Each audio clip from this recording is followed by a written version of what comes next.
Dostlar, biz dənizimizdən çıxdıq. Özünüz də bilirsiniz ki, ən sevdiyim şey yüzməkdir. Ən özdə, ən. Bayılıram. Bura çox qəşəngdir. Buranı sizə göstərmək istəyirik. O bir videomuza baxa bilərsiniz, baxmayanlar. Filiz böyükdür. bura. Filizdən Tornado.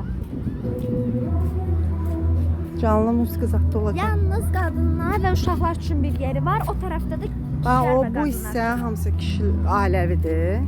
Amma biz bu orada olduq. Kaçeli maçeli olan. Orada ara var, orada ara kəsmə. Orada ancaq qadınlar üçündür. Gəl ayaqlavı.